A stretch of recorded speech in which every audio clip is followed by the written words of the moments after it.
শংকৰ, তুমি কেৱল ল'ৰা ধেমালিতে আবদ্ধ হৈ 12 বছৰ কটালা। শিক্ষা দীক্ষা কিছুই নহল তোমাৰ। চল চাতুৰিয়ে জীৱনৰ ভাটি বয়স পাৰ কৰিম বুলি ভাবিছা।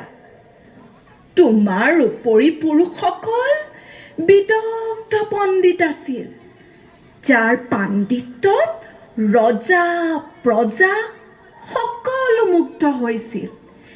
এনে মহান কুলৰ সন্ততি হৈ মূৰ্খ হবা তুমি।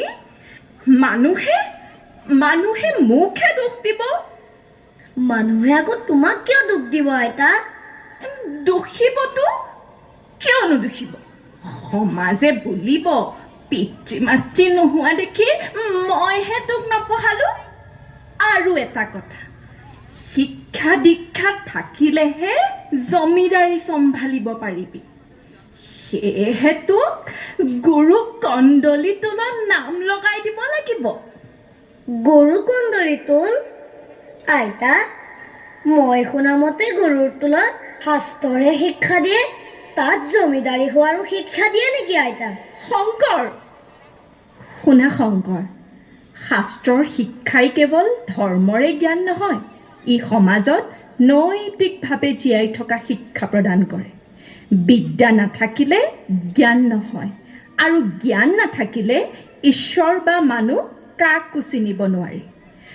তোৰ পিতৃ মাতৃয়ে কিমান সাধনা কৰি তোক জন্ম দিছে, আৰু তই মোৰ একো কথাই নুশুনা হলি।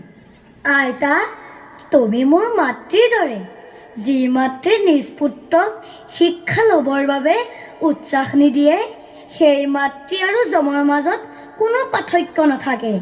তুমি জানো মোক কেতিয়াবা শিক্ষা ল'বলৈ কৈছা? মই আজিলৈকে তোক শিক্ষা ল'বলৈ কোৱাই নাই। হে ৰাম! ঠিক আছে, কালিলৈ প্ৰভাততে আমি গুৰু মহেন্দ্ৰ কন্দলিতোললৈ যাম। গড়, এতিয়া ঘৰলৈ যাওঁ ব'ল। ব'ল আইতা।